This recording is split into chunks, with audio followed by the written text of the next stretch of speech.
Tiga orang ini menghasilkan miliaran dolar saat 8 juta orang kehilangan pekerjaan.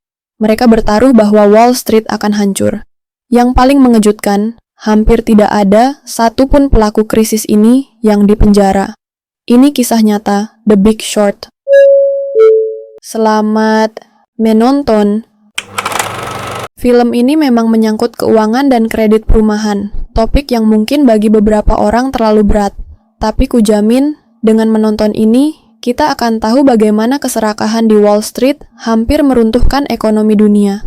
Intinya, film ini bercerita tentang krisis kredit perumahan macet di Amerika pada 2008, yang dipicu oleh sistem yang rusak. Krisis ini bukan hanya melanda Amerika, tapi juga berdampak global. Kisah ini diilhami dari buku The Big Short, tentang beberapa orang yang dianggap gila karena meramal kejatuhan ini. Sederhananya, hipotek itu pinjaman uang dari bank dengan jaminan rumah. Sedangkan CDO, Collateralized Debt Obligation, adalah paket yang isinya gabungan banyak hipotek, bahkan yang macet, tapi dijual seolah-olah aman. Film ini dibintangi oleh para aktor papan atas yang berhasil menghidupkan karakter-karakter kunci dalam krisis ini. Christian Bale sebagai Michael Burry, sosok jenius eksentrik yang pertama kali melihat gelembung di pasar perumahan dan berani bertaruh melawan sistem. Steve Carell sebagai Mark Baum, pemimpin tim yang skeptis dan marah terhadap Wall Street. Karakter ini merepresentasikan kekesalan publik terhadap praktik kotor perbankan. Ryan Gosling sebagai Jared Vanett, seorang banker yang juga menjadi narator film ini. Ia sering memecah dinding keempat dan berbicara langsung ke penonton, membuat kita merasa lebih dekat dengan ceritanya. John Magaro dan Finn Wittrock sebagai Charlie Geller dan Jamie Shipley, dua investor amatir yang tak sengaja menemukan informasi ini dan ingin ikut bertaruh, dibantu oleh Ben Rickert yang diperankan oleh Brad Pitt.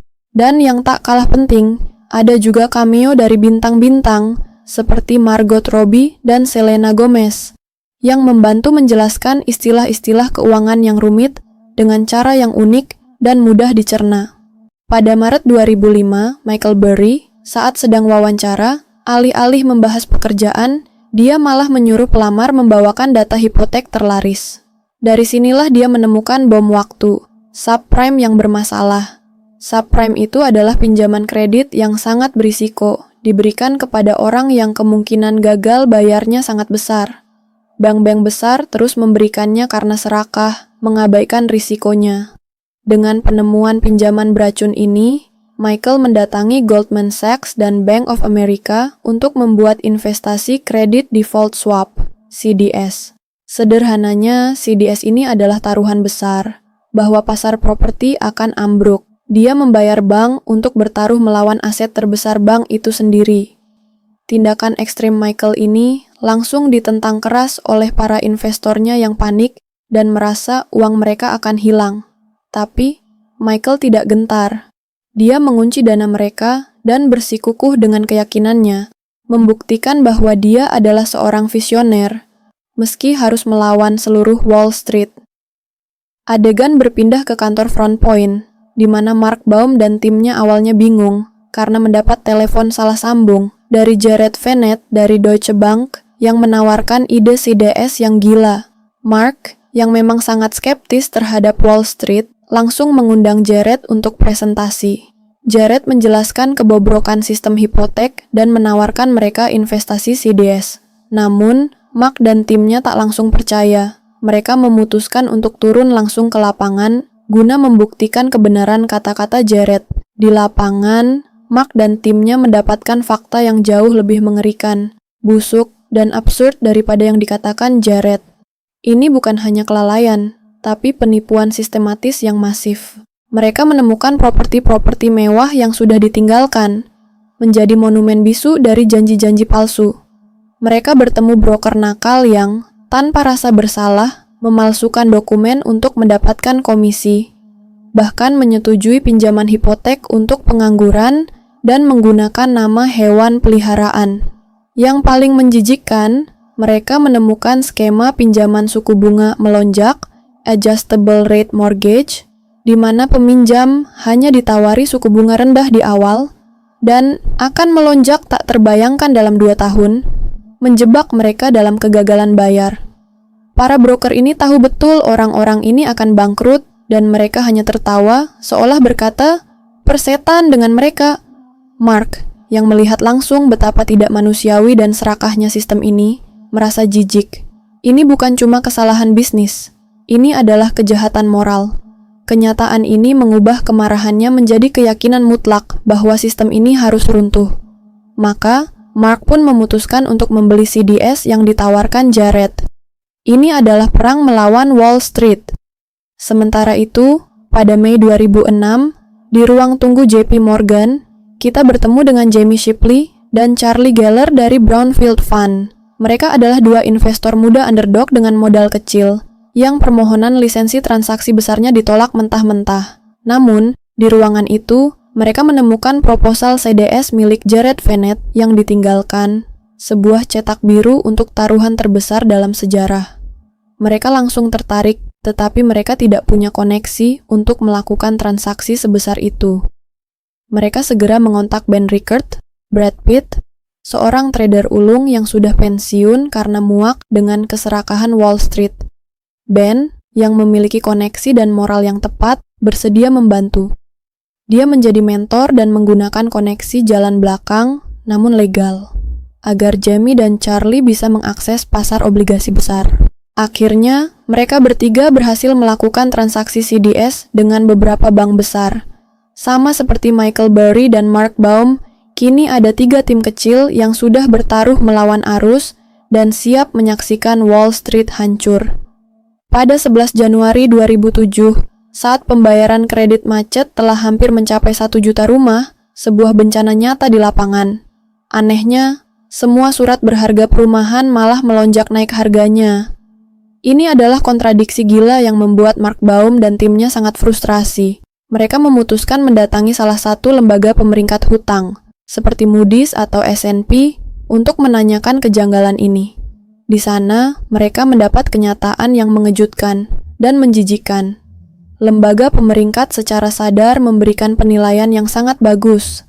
A, bukan berdasarkan risiko, melainkan karena bank-bank besar membayar mereka dan mengancam akan pergi jika ratingnya jelek.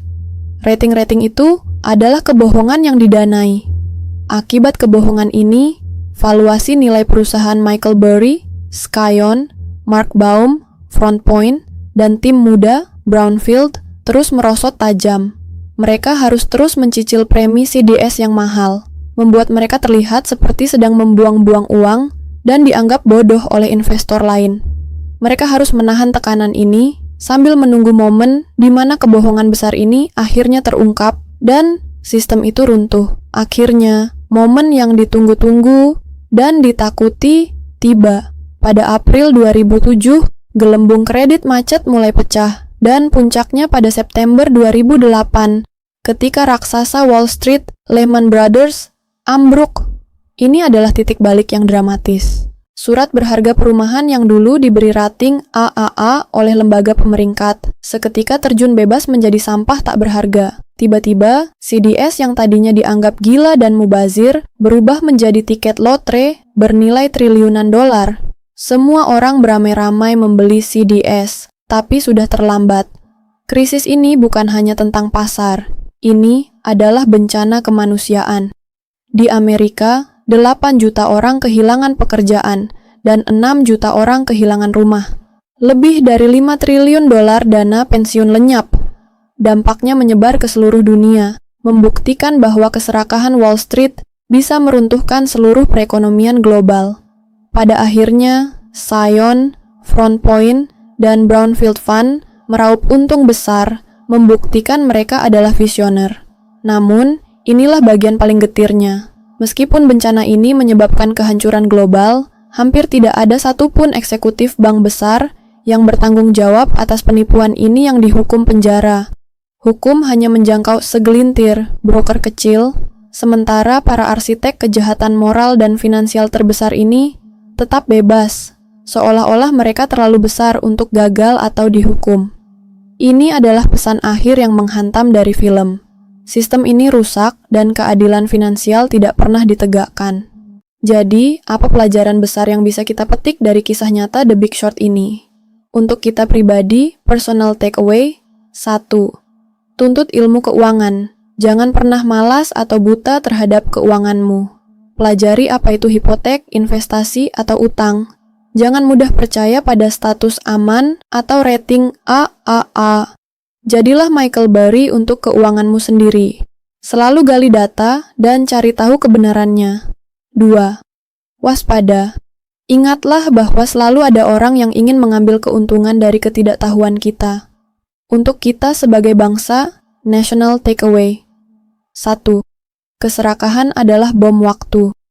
Film ini adalah peringatan bahwa keserakahan tanpa batas, terutama di sektor keuangan, akan menghancurkan ekonomi dan merenggut kehidupan orang biasa. 2. Tuntut akuntabilitas.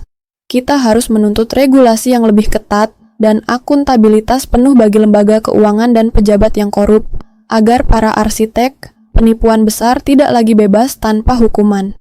Demikian review film The Big Short kali ini. Film ini bukan hanya tontonan, tapi sekolah singkat tentang bahaya keserakahan dan pentingnya literasi finansial. Bila ada film yang kalian ingin dibahas, silakan tinggalkan di kolom komentar. Dan jangan lupa like, share, dan subscribe ya. Sampai jumpa di review film berikutnya.